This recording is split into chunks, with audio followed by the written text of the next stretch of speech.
Halo Bapak, selamat siang. Supaya teman-teman semua bisa lebih akrab dan kenal, boleh dong Bapak-Bapak ini boleh izin memperkenalkan dirinya terlebih dahulu. Oh iya, Pak RW dulu ya. Ya. Baik, selamat siang. Saya Agus Legi Purwanto, Ketua RW 17 Kelurahan Lewi Gajah. Sementara sebelah kanan saya ini Pak Nano.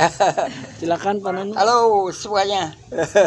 Saya Nano dari sekretarisnya Pak RW, Pak Agus. Tapi saya di sini juga ditugaskan untuk mengelola sampah. Udah pada tahu sampah semua? Kayaknya belum ya.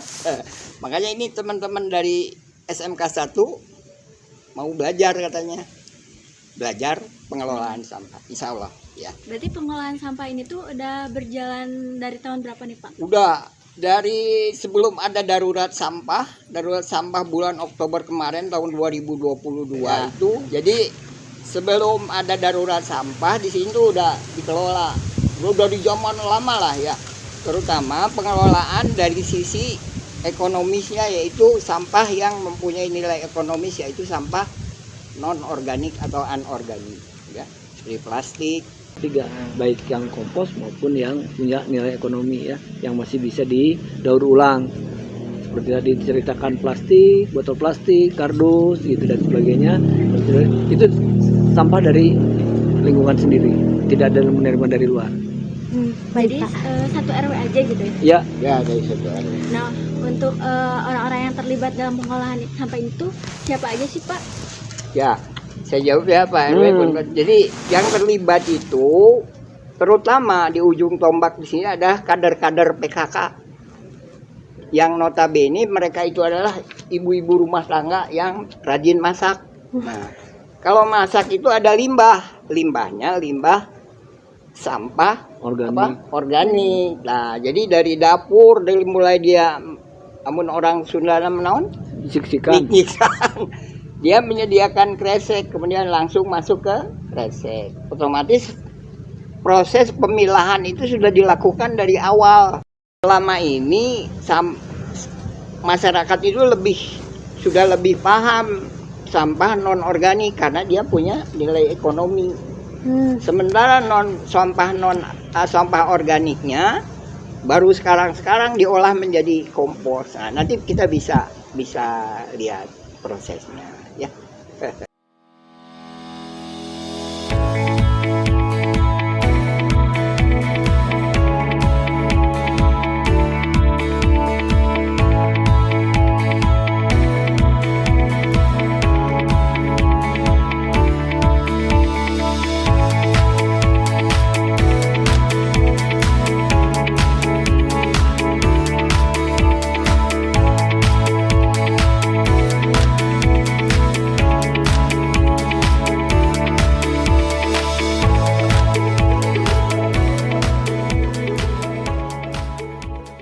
Mungkin dari Bapak Nano ataupun dari Bapak Agus ada pesan nggak kepada anak generasi muda sekarang, apalagi di era ini gitu, mengenai sampah? Nah, Kalau- Pak RW ya. Kalau saya simpel aja, jangan pernah geuleuh, jijik untuk mengolah sampah. Karena gini, dari mengolah sampah itu dampaknya besar. Ya, sekarang contoh seperti yang sering terjadi banjir. Kan kalau sudah terjadi banjir, tidak ada orang yang bilang geuleuh dan tidak geuleuh ya, semua kebagian. Longsor sampah. Gitu.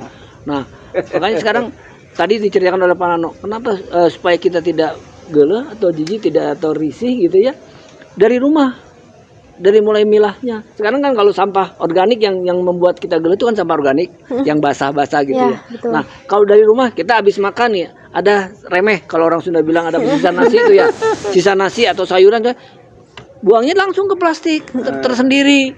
Kalau sampah kering, plastik, bekas botol, bekas aqua, bekas apa, bekas kerus, tampaknya timbun sendiri. Jadi kita nggak geuleuh sebetulnya kalau kita berlakunya seperti itu. Nah, itu merubah mindset itu yang susah, nggak gampang. Jadi tapi kita jangan bosan untuk edukasi, untuk mengingatkan, karena dampaknya ke kita lagi.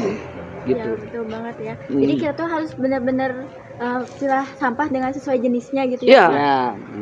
Baik Pak, mungkin sekian. Terima kasih banyak atas informasi yang sangat bermanfaat ini. Ya. Semoga dapat menginspirasi bagi para seluruh rakyat Indonesia dan juga para generasi muda. Ya, betul sekali. Dan terima kasih juga ya untuk bapak-bapak yang sudah berkenan diwawancari oleh kita, dan terima kasih itu sudah menyempatkan waktunya. Saya juga terima kasih omongan saya ini didengar sama anak-anak muda kalian, karena kadang-kadang kita bikin edukasi di sini datang ya ini jangan hati-hati. Ada 1-2 orang yang anak-anak muda, tapi mereka ya itulah. Jadi kalau ini diawali dengan anak-anak yang mau berjuang untuk keselamatan bumi kita ya dari sampah, wah itu luar biasa.